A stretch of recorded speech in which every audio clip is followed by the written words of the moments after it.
Um, Thank you for having me here today. I want to say thank you for the opportunity. And thank you for the lovely introduction, Miss Lisa. I will say just to let you know a little bit about myself as a registered dietitian. I started this journey at 19, especially when dietetics or the art of being a dietitian or that career path was not something that was seen as I would say like a preferable job in the healthcare industry, but I am here to help y'all normalize nutrition and to really teach you that it's not a trend. And so we do that as a lifestyle that's rooted in dignity, education, and empowerment.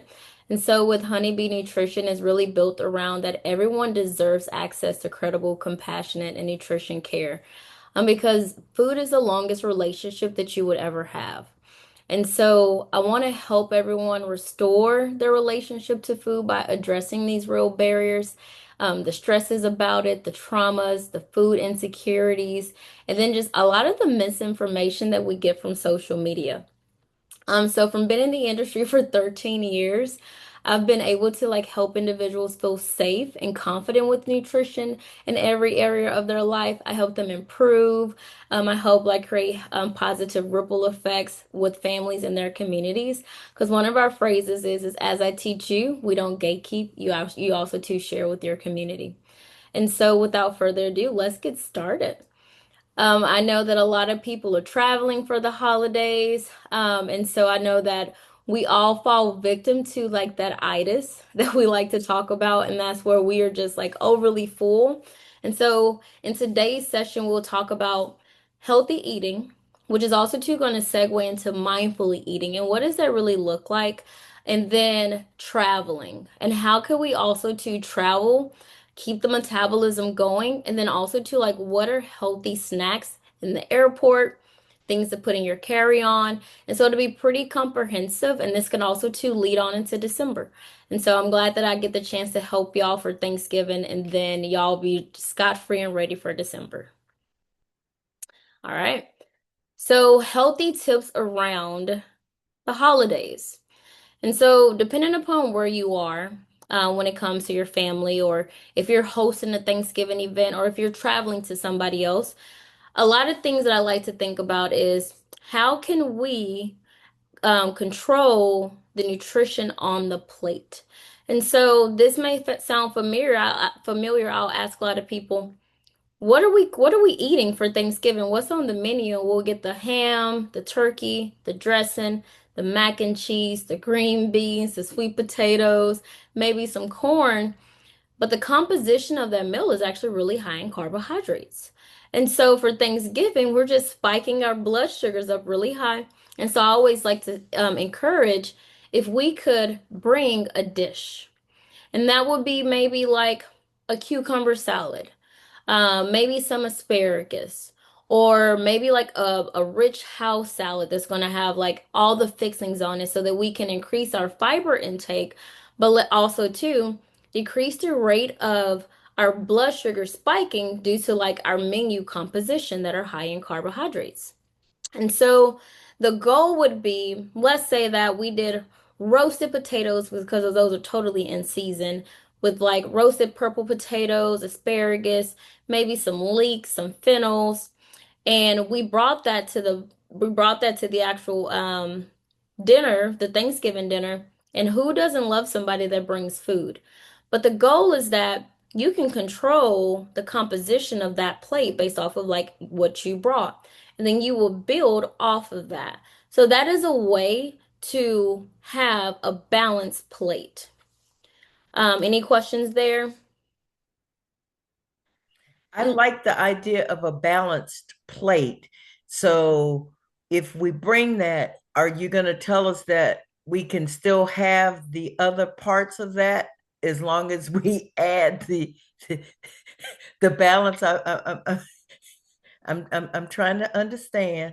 I got you. How about this? Because I really love questions, and mind you, um, having questions at the end of the session sometimes won't do you justice because if it's not sticking in the brain, I'm actually going to ask if there are any questions because I really want it to stick. Because I could tell you whatever, I could teach you anything, but I want it to stick. And so I'm going to show you what a healthy plate is. So let me just share another screen so that we can actually have just a little bit of balance. So that was an awesome question. Here we go. All right. So when it comes to an actual balance plate, this is typically what a balanced plate will look like. And so a lot of people aren't aware that 75% of what we eat are carbohydrates, but it's about the quality of the carb.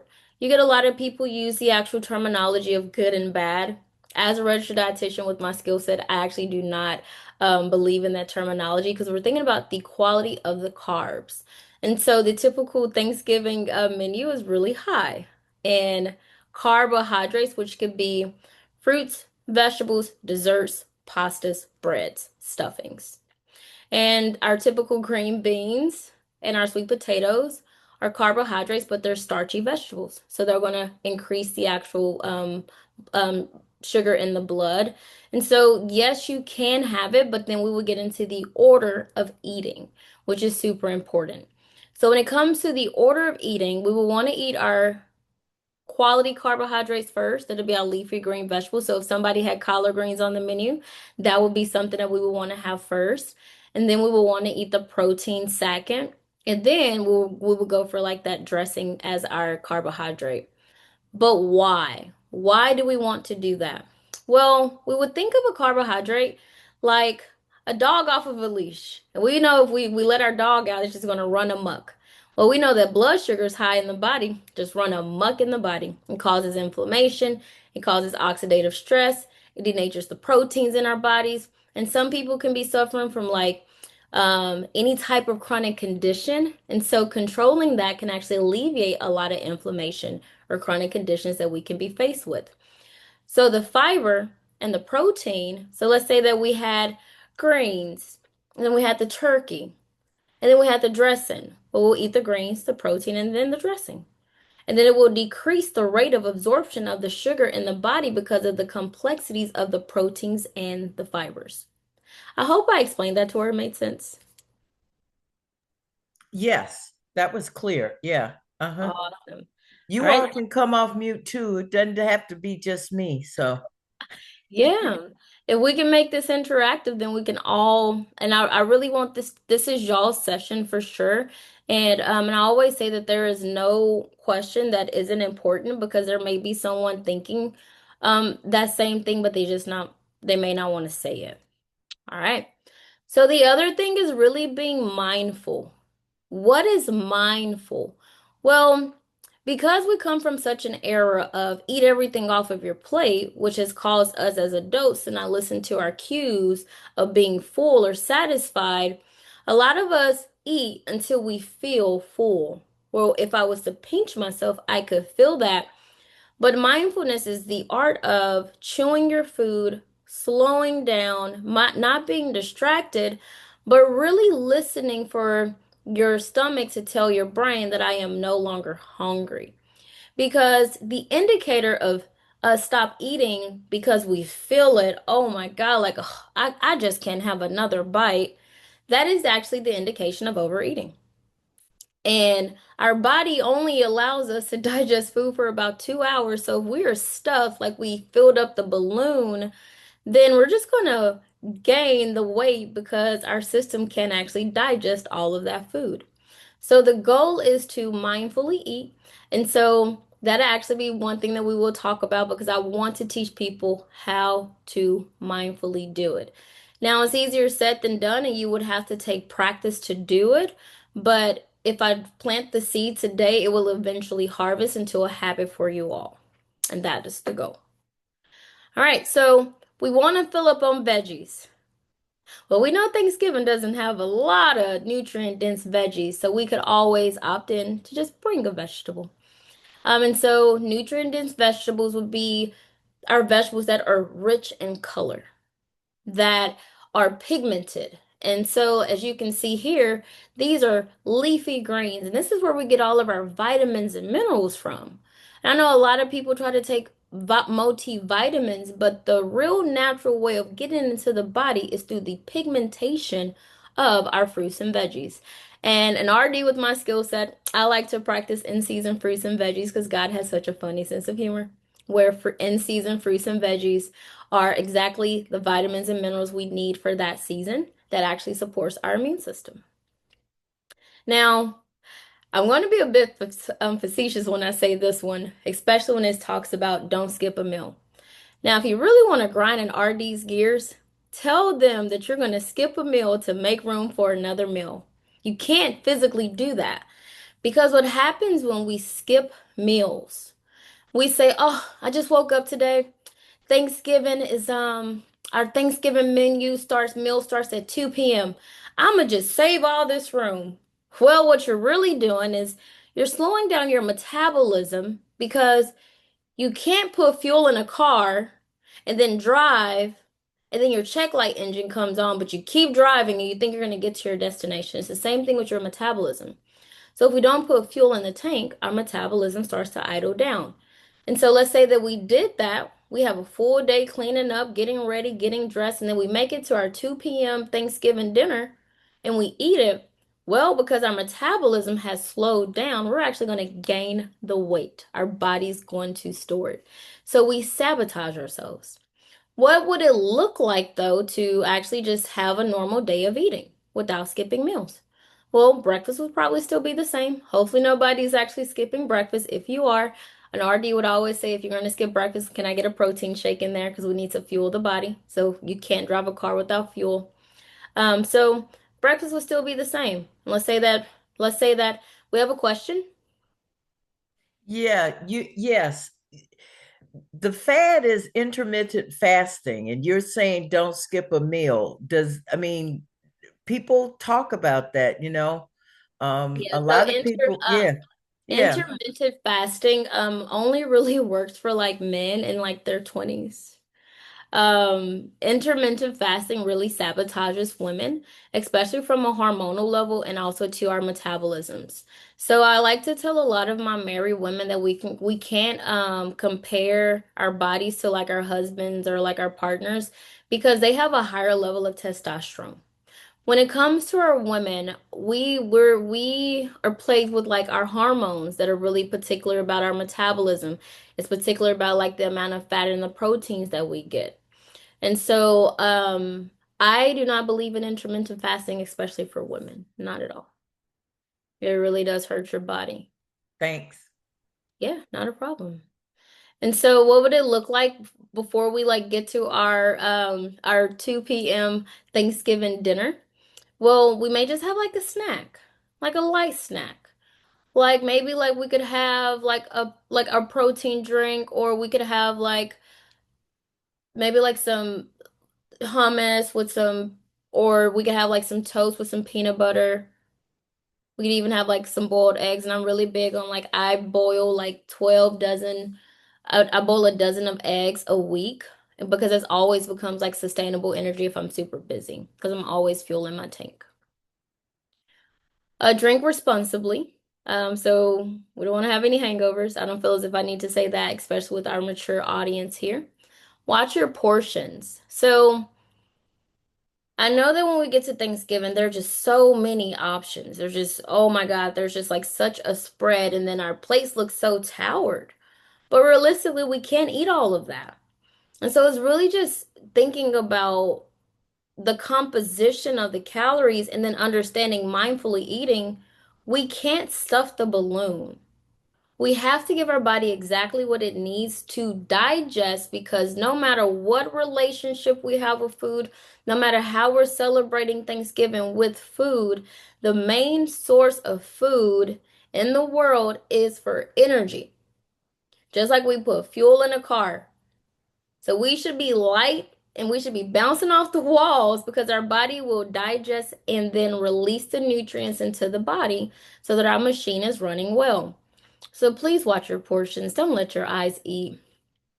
Try a healthy swap. And so that'd be something where we would just try to think of like, how could I control the narrative of my plate? Keep the body moving. And so I know a lot of people like to watch sports for Thanksgiving. A lot of people like to everyone likes to congregate and say, whew, man, y'all, I got the itis. And that becomes like a running joke. But however, we like to normalize, or we have been known to normalize things that are actually bad for our health and it's not going to support wellness. And so if I could challenge some people to be like, no, y'all, let's go outside and get some of this sun.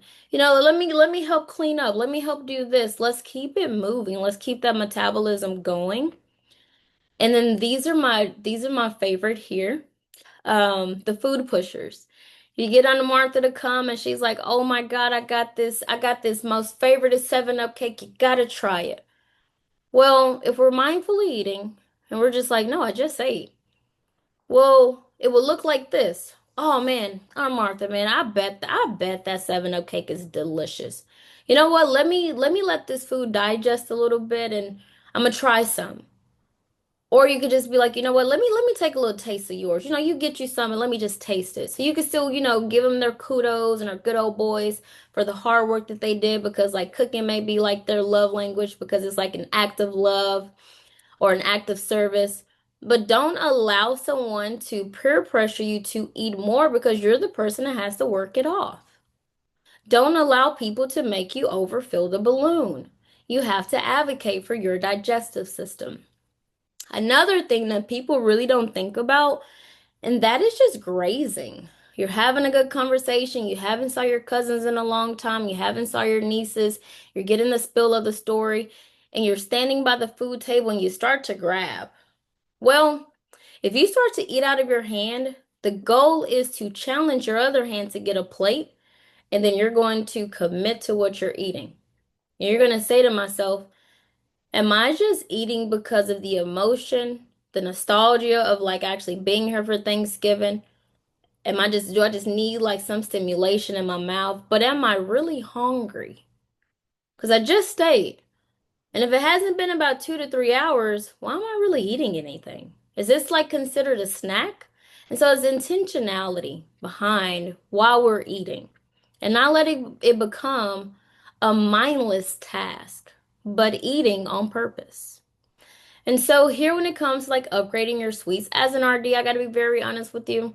A lot of people put a lot of love into like these baked goods. And so I always say that if you're going to eat that baked good, commit to eating it, but understand in about 20 to 30 minutes you're going to get hungry again. When you start to feel that hunger cue, then you should be thinking it's time for me to actually eat a balanced meal that's going to have a protein, a vegetable, and then maybe like another carb, like a rice or like our dressing for Thanksgiving. And I know y'all probably heard this before, but this goes back into we cannot save space for a meal, which means that we shouldn't go to like our Thanksgiving dinner hungry because you become ravenous. And so I'm going to show y'all what that looks like when it comes to our bodies speaking to us, especially coming from the era of eat everything off of your plate. Don't be ungrateful because you have food on the plate. Well, now we're adults and we're not listening to like our hunger cues or our fullness cues. And so now we have like such an onset of obesity, unfortunately, because of that. Um, when it comes to our hunger cues, which are so important. So, and I'm going to speak a little bit more about mindfully eating. So, what is hunger and what does that look like? And as an RD, a lot of people really don't know what hunger looks like. And so, if you were at your family's event, and let's say now it's about 5 or 6 o'clock, and you start thinking about, man, I wonder what's in that kitchen. Man, that sure does smell good. That's actually the first sign of hunger. And I always say that that's the check light engine to the car. Now, once you get into the mind frame of like, man, my stomach sure does feel empty. Well, now it's like, okay, I got to go find the nearest gas station. I need to find something to eat. But when a check light engine comes on, when we were thinking about food, that should be the moment where I'm like, let me wrap up what I'm doing. All right, once that commercial comes on, I'm gonna go get me something to eat. But however, if we were to wait until we got into that dinner or we kept prolonging our hunger cues, then we would become ravenous. And we get into the mind frame of being hangry. Now we're irritable, we're not making conscious decisions, we have brain fog, some things aren't making sense. And God forbid something in life happens that stresses us out, and then that becomes even worse. And so we want to listen to our hunger cues. But however, the culprit is us not listening to like our bodies telling us that we are no longer hungry. We should not feel full. We should feel satisfied for digestion. So if I'm uncomfortable because I looked at this plate and I said, whew, let me get two more bites in. If you have to say that, you should really be saying, "Don't no, I probably shouldn't get those two bites in because I am now overeating." Or if you're saying, "Whoo, let me unbutton this belt, let me open up these pants," you should then say to yourself, "I overate." Or if you start to say, "Oh my God, I gotta take a nap," you should say, "Yep, I overate. I stuffed myself. I'm too heavy. I put too much on my body." And so that is one thing that holds a lot of people accountable is when we start thinking about our hunger and our fullness skills. Any questions here? Excuse me, B. I had a question that you mentioned earlier that you um, boil a whole dozen of eggs. I know things change from time to time, but is it true that eggs cause our cholesterol to increase, or has that changed? So that actually has changed. So back in the day, I think that was probably like maybe 12 or so years ago. It was really about what they were feeding the chickens. Mm. Mm. And so since then, they've actually changed like the actual feeds that they give to the chickens. So like you'll see in the actual grocery store where you'll have like cage-free eggs. These are organic eggs. So as an RD, I prefer that y'all get pasteurized eggs. We want the chickens to be eating the bugs, Mm. not the grains. Thank you. You're very welcome with that. But B, is there I mean, everything in moderation or consumption to you don't eat.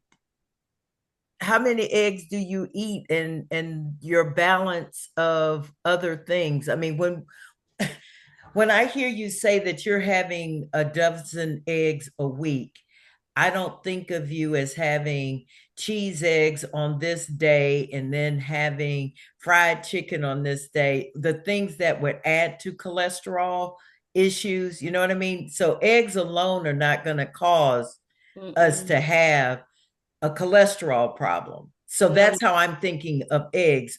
But what you described is an egg alone that way. But talk about, egg consumption, um, not isolated, but in terms of how we should consume eggs. Okay, you know what? I love this. And I always like to tell my patients too. I say, listen, I may come with a plan of things I'm going to talk about, but once y'all start asking questions, it starts to change. And you know what? It's important that y'all get the tools. So let's go ahead and segue into cholesterol. I've already pulled it up for y'all. All right. So let's talk about cholesterol here and what does that look like, lovely people. So eggs themselves are number one high biological forms of protein. We need protein. And so just looking at like the actual people in the room, so we have a very mature audience here. In our life cycle right now, we need to prioritize protein and fats. And so that's going to be that high biological.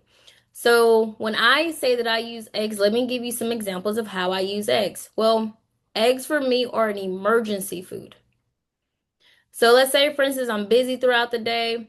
I'm running errands. I'm about to run out the house, and I can't actually sustain or cook a breakfast, a lunch, or a dinner.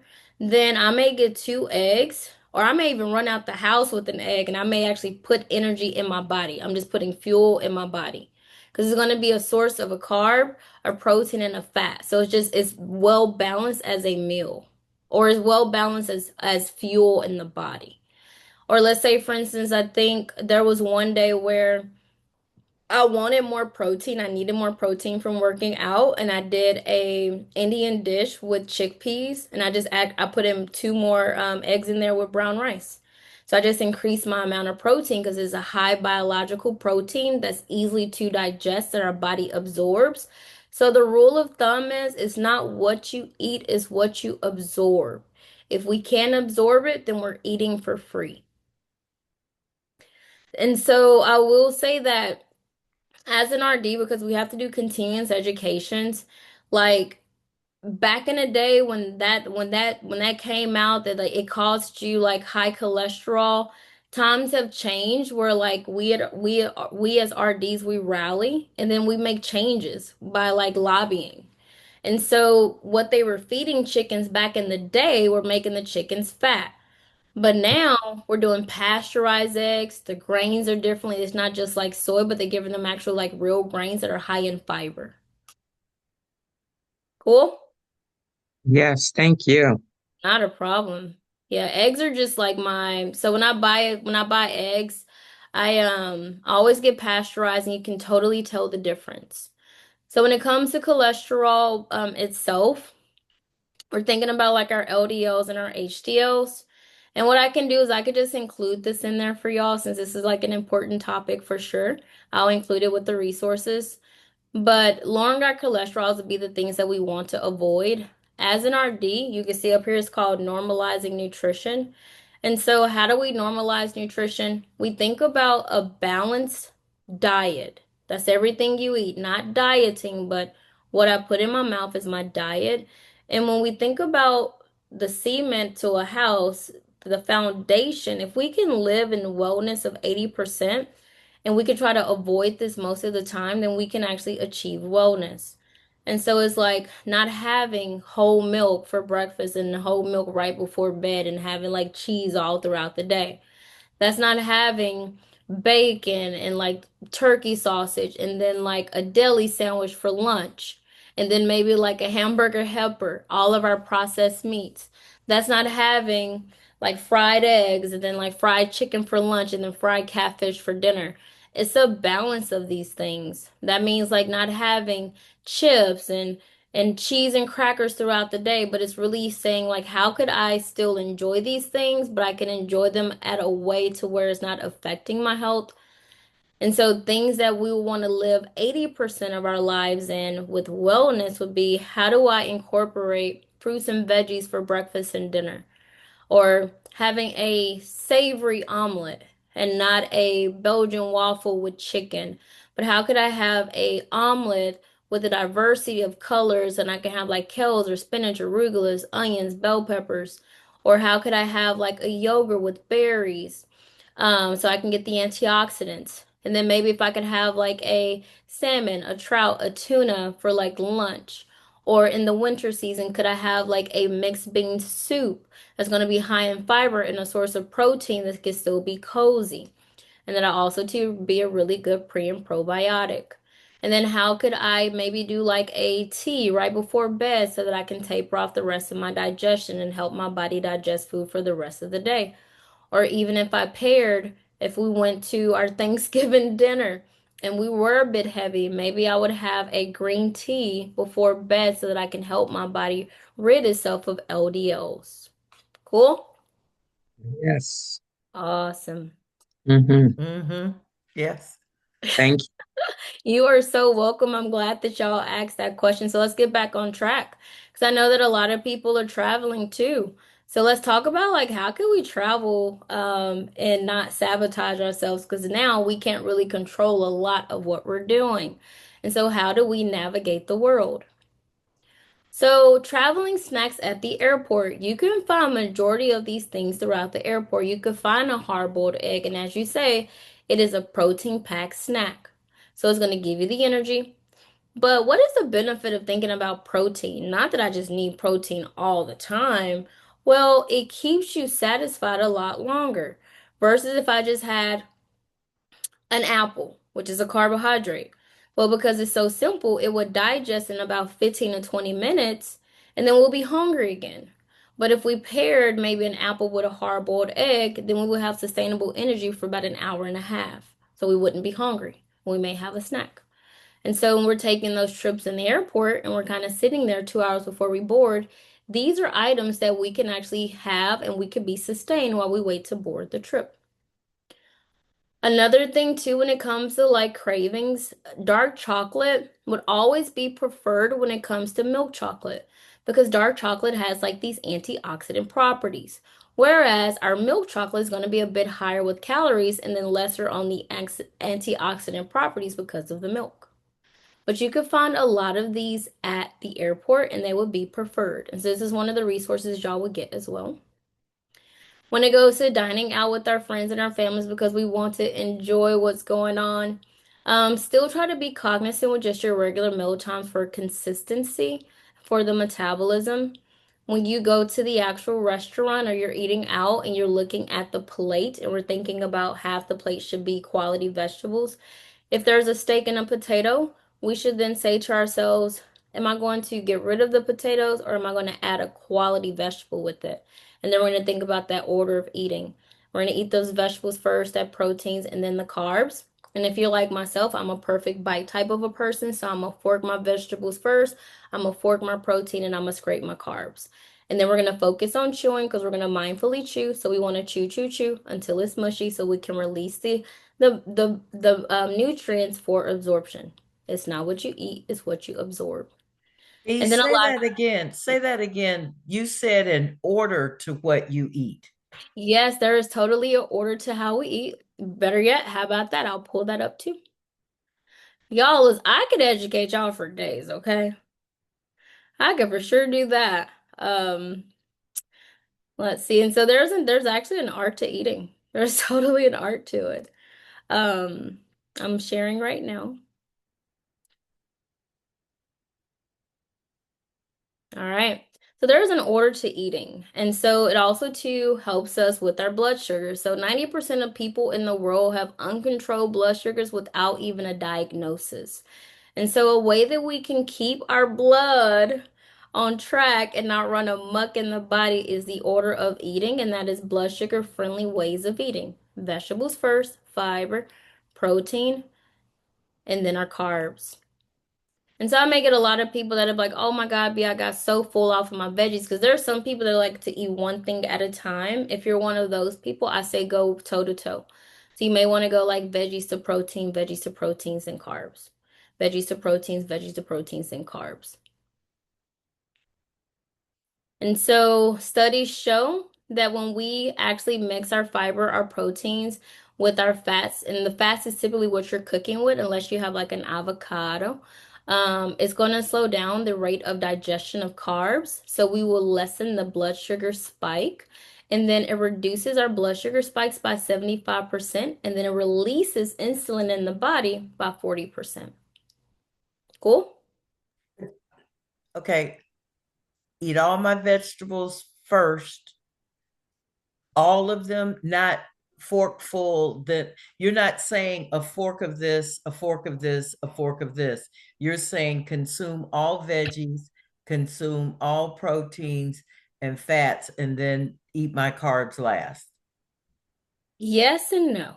Yes and no. Okay. All So right. a lot of people eat differently. I got to be honest with you. You have a lot of, I'm a perfect bite, so I'm gonna put everything on the actual plate.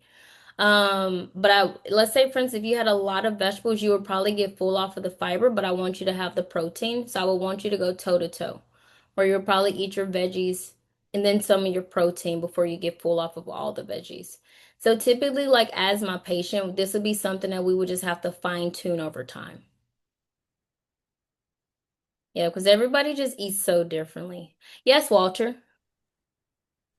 Yes, you left out an important food group, which are sweets. Now, Okay.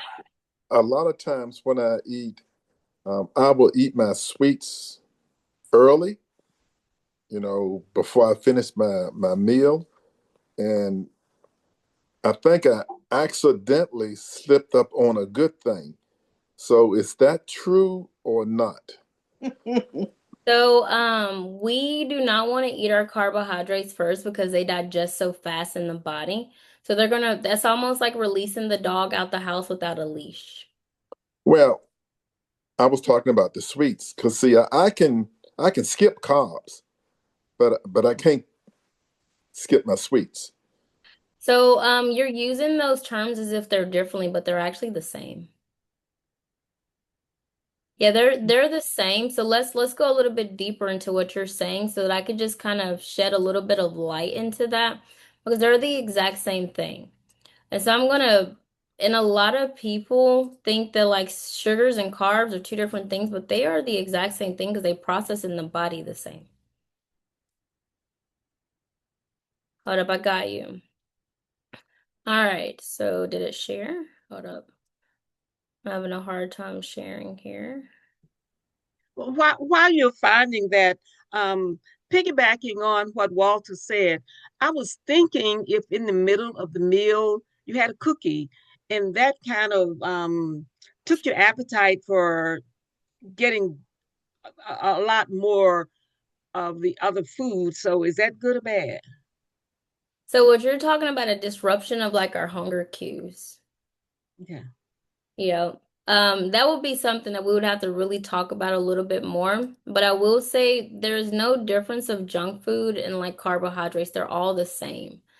And so like 75% of what we eat that's readily available to us are carbohydrates. It's just a matter of how we use it and then just understanding the strategies and how it affects the blood sugar. So vegetables, fruits, lentils, beans, rice, quinoa, sweet potatoes, and seeds are all carbohydrates, but they may be sources of protein. They may be sources of fats. They may be sources of fiber or many different ones.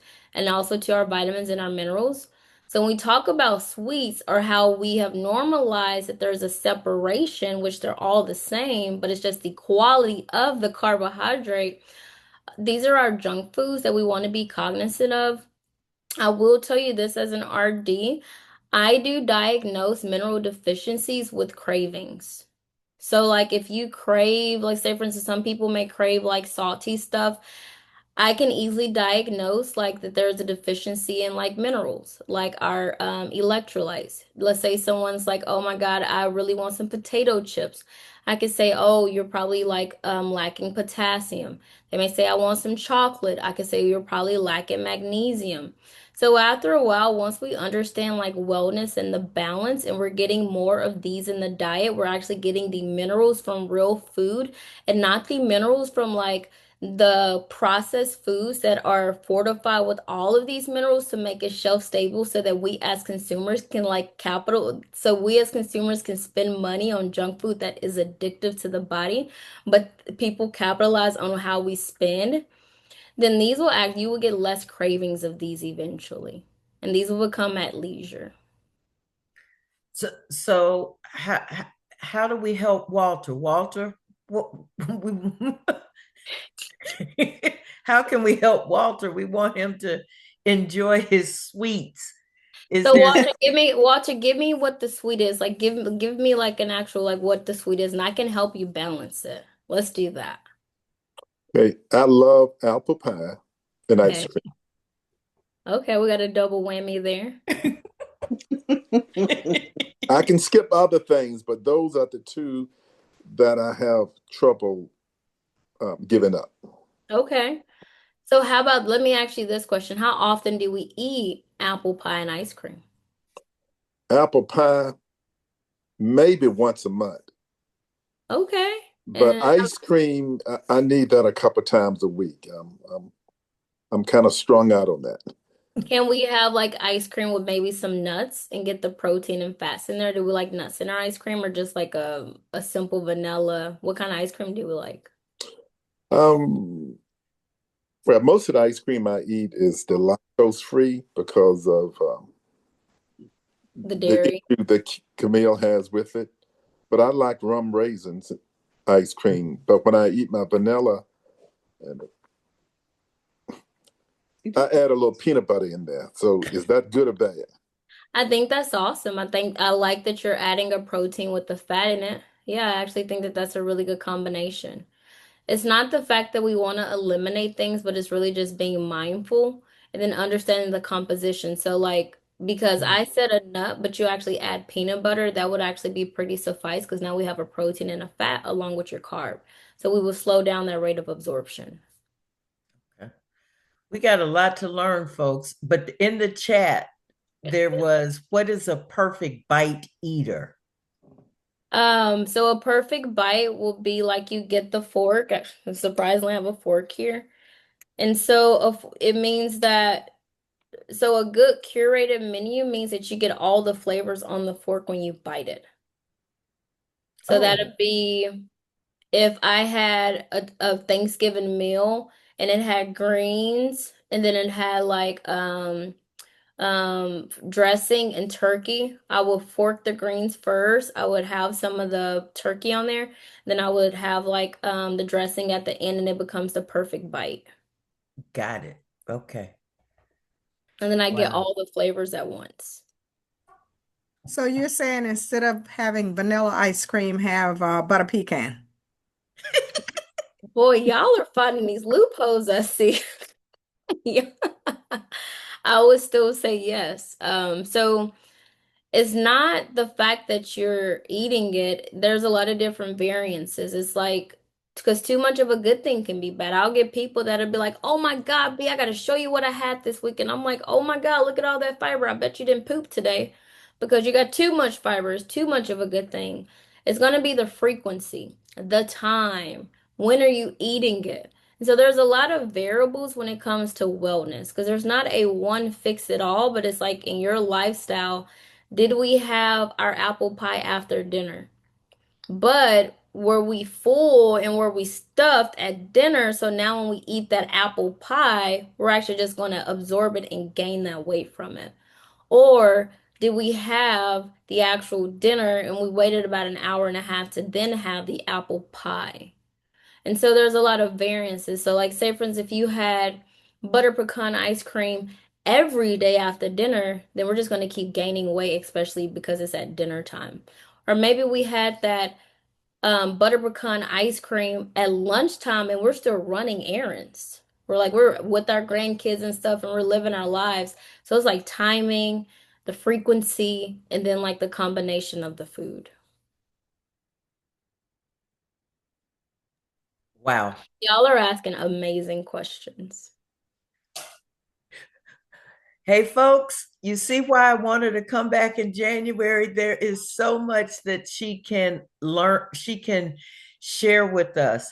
Give us, we don't want to keep you, but give us our takeaway pearl for Thanksgiving and Christmas eating. I mean, you've told us a lot, but if we had to walk away with something, um, what would it be that you would tell us, B?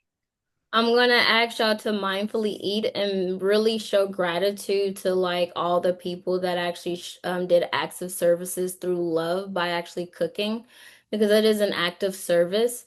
And so when we mindfully eat versus us inhaling the food, but really sitting down and appreciating the flavors, appreciating like the composition of the meal and slowing down and making that a ritual. So that means that I'm actually going to chew my food. I'm going to actually think about the flavors that's inside my mouth. I'm going to be like, I can taste that flavor. Really find the stimulation of eating.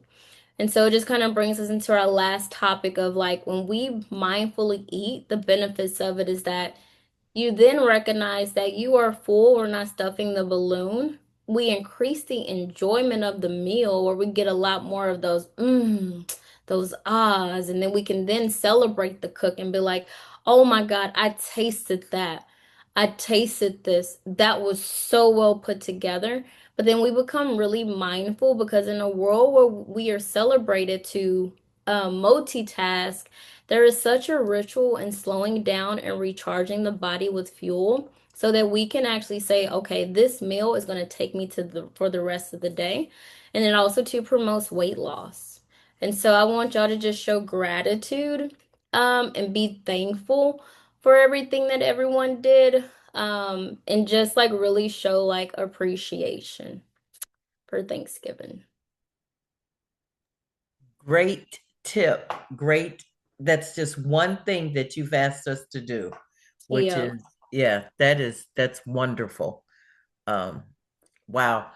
Uh, I'm intrigued. I want to do better because I can be better. And I'm looking forward to mindfully eating on Thursday. Well, I'll That's, start by tomorrow. yep. I'll do it tomorrow. Um, raise your hand if you're not going to skip breakfast. That's one thing, right? No skipping breakfast tomorrow. Yeah, no skipping a meal. And if you want to And skip a meal, have like a protein shake or something. a protein shake. And it's okay to boil those eggs. And we learned how beneficial, right, eggs can be to us. The Yeah. perfect meal all in one. And For D, Scott, there's not a brand of eggs, but you want to go for pasteurized eggs. So cage free, they're still actually in a cage. They're still getting fed from grains. But if they're pasteurized eggs, they get the benefits of actually being in the actual like field where they're actually eating what's natural for them. And so that'd be like the bugs, the worms, and all of the in-betweens. okay. Now, I have a question about the smoothie. What about an all fruit smoothie with pineapple, grapes, strawberries, and blueberries? Man, just talk about like having a lot of kids in the house after Halloween that just had a lot of sugar. Too much of a good thing is bad. So what I would do to balance out the actual nutritional composition, we would add a protein shake in there, like a powdered protein shake. We may even add like some nuts to break down. So if we added like some walnuts, some flax seeds or hemp seeds to get the actual like protein source in there to slow it down. And I would also too say for this age population of like who's online, also to add in a collagen protein as well to be really good for your joints. Walter could put that peanut butter in his fruit shake. You go, girl. Yes. Mm. There we go. That's what I'm talking about. See, there we go. Yep. So what collagen protein would you recommend? I think literally today somebody had like I have a Vital Cow, and so that's pretty simple. You could find that. That's like the actual blue one with a white cow on there. That's pretty suffice. Okay. Okay. All right. Um, That's great. B, I we can't. Oh, somebody go Yeah, ahead. I have a question on the eggs again. Yeah. I don't use cage free, but I was wondering, there are eggs out that says low fat, that the chicken is fed low fat food, like an eggland. Is that as good Just as the that's just a marketing ploy. just a marketing plus? Yeah, that's So just a money scheme. It's a money grab. so those eggs aren't any different than the We store want to brand go eggs, we want to go for pasteurized. pasteurized eggs. Yes, ma'am. We don't, so marketing does a thing too where they are really thinking about you, the consumer, and capitalism. So we don't want marketing to like get the best of us. We want to go for like really where's the chicken eating the most? We want our chicken to be eating all the bugs. So when you say pasteurized eggs, I mean, I just bought some eggs today and Hmm. just went to the chef and got some Kroger eggs. Are they Hmm. pasteurized or not? I can't say what you bought, but if it says pasteurized, we want to assume that it is. Okay, It needs to actually say pasteurized. gotcha. I'll Yeah. go check. If it says cage free or anything else, and it could either be a chicken that's actually locked in a cage or just giving it the feed. It could be a kitchen that has like freedom to move, but they're still getting the feed. But if it's pasteurized, that means they have a yard to go through. Okay. Yep, an actual field to eat from. Hmm, that's interesting. Yeah. It's all about, so it's not what we eat, it's what we absorb. And so like what had happened is if I had like three different eggs and I had like a caged egg, a cage-free egg, and a pasteurized egg, what you would see is like the richness of the yolk and then also to the density of the yolk because you want your yolk when you open it up to where it will still be round and it would just still look rich in color versus like if you actually open up the egg and then it all kind of just like sinks down. And so the yolk actually tells you the quality of the egg for sure. Hmm. And Mm, then you can actually taste the difference too. mm. We can go on and on and We on. good. This is really enlightening and good and so much of what you're talking about in terms of absorption, composition of the meals, the things that we need to learn. we are grateful that you will come back and join us. And you also have told me that you have meals and nutrition for different conditions that people may have. Yeah.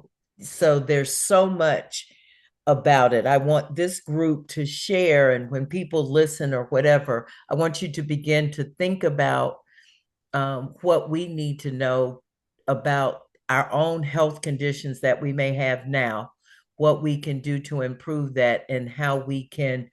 What's your phrase about restriction? What we're going to talk about in January? Man, well, I forgot the topic actually, but Oh, I know I'll be ready it's for it. the restriction. What? But it's your phrase. At Oh, the treat beginning. your body better than a trend. No, the other one. The Man, I have so many slogans. but it's written without restriction. Oh gosh, I'll get Oh, it. normalizing nutrition without restrictions and stress. That's it. There we That's it. go. That's That's the exactly it. key right there. How do we normalize nutrition so that we don't stress about it or overthinking, but it actually becomes a sustainable habit? Exactly. So So, that Walter can eat his apple pie and we mhm. can go to Thanksgiving and not feel as if we're missing out because we are being mindful or whatever. That's our goal. So You know what? And let me do this. So let me actually seal a deal because I actually do get the honor of being a woman of color, and really just making such impact in the world. And so, like some of my wins from this past week, I've had one person who was diagnosed with type 2 diabetes at the age of 16, and at 31, she is no longer diabetic. I get a ooh, lot of people that are actually constipated. I think one of my women, she was like, B, I've been constipated since a child. She said like about a week ago or so before our session, she pooped 4 times and she's been regular ever since we got the bowels moving. And wow. so like I've had a woman for 12 years. She had edema in the legs, and then like the doctors were saying that she probably had like a pinch port. Well, we actually just changed the composition of what she ate, and she said that that was the first time in 12 years that her leg looked normal. And so it's really about the composition of the plate. I really love being on panels with doctors to let them know that like I heal their patients because I get to the root cause. Because no matter what it is, nutrition is superior. What we put in our body and what we absorb determines like how we live our lives. So when we understand that and we understand why we have food and how we maximize that, then we can maximize life. Wow. I just get the privilege of being the moderator to people's stories. Oh, that's wonderful. Thank you for sharing those stories. And thank you, B, for being with us today and for helping us navigate Thursday and the rest of the holidays, because there will be, while we mentioned the two holidays themselves, there are parties and gatherings that come all the way in between there. Yep. So think about what you're going to take away. And one of the things for each function, I'm going to remember the grazing thing. And Oh, I'm going to remember, okay, get a plate. And then you'll think about what you're eating. So and guess what you're gonna ask yourselves? Like what's already pulled up, once you commit to that plate, you're gonna say, is this a hunger? Am I emotionally eating because of nostalgia? Or am I actually physically hungry? So hold yourself accountable to like what we're putting in the body. thank you. You're Well, welcome. that's it for tonight, folks. And B, thank you, and thank you for sharing the resources Yeah. and all the information. When we come together in December, we're going to recap what we did all year and make sure that it sticks, and then we'll be prepared for January with B again. All right. Tell your friends we're gonna start off January healthy eating, get our bodies right. And Okay. let them know they don't want to miss this. That's what I agree. It's so much. I mean, we could do a whole year with her Yeah, just you on could. nutrition, trying to figure this out, you Yeah. know? But Or It's not so even much. figuring it, huh? since the menu is kind of set for Thanksgiving, do we? I'm glad we're going to start in January. I got you, but guess what? You use some of those tips though. We Use some of will. those tips. Yep. Just Yeah. be mindful. And if anything, just be mindful. And hopefully I planted a big enough seed to where when you look at the plate, you really say, let me think about what I'm eating. Let me think about overeating or not. Yeah. Yeah. And B, my wife Camille has already said she wants to reach out to you. Oh, I love it. She needs some help because she has some Well, arthritis. let's not disclose all of her HIPAAs right now, but yeah, I Yeah, got so you. All right. So if she reaches out to www.honeybn.com, is that the best way? Or do That you would want something to go in the chat? the honeybee right now is actually suffice. So I will let you know. So like me as an RD, I will say I'm highly in demand, so I'm not taking any new patients until January. So I'm pretty surplus, and but in January we'll be releasing wellness groups. So Oh, still reach cool. out. Yeah, so that'll be really good because like community is super important. When we have like Maybe we can create a wellness group through this group. yeah. Can we do that? Is it too big, or um does it have to be a certain size? I mean, what are we talking No, about? not at all. Not at Okay. all. Okay. So I'm working with my producer now and my team, so I'm super excited to release that. And I would Okay. have actually talked to y'all before I released the actual program. Oh, good. Yep, so I Okay. meet with y'all before. So I'll say this, I can't take any more patients right now. Because I'm only one person. I will say my patients show up every week. And we do a lot of great work together, but once January starts, I'll be able to take more patients for sure. Okay. Thank you, B. Thank you, folks. Have a good Thanksgiving. I appreciate you for joining. Remember, it share the recording with somebody, and thank you, B, for making sure we'll get your resources that you're willing to share with us. They'll Of be course. on the website, as well as each individual who is invited gets it, whether they attend or not. Okay. Amazing. Yeah. Thank you so much, everybody. It Thank was my you. pleasure. Thank you. Thank you. All right. Bye. Bye bye. Thanks, Lisa. Okay. All right. Happy Thanksgiving, everybody. You too. You too. Right.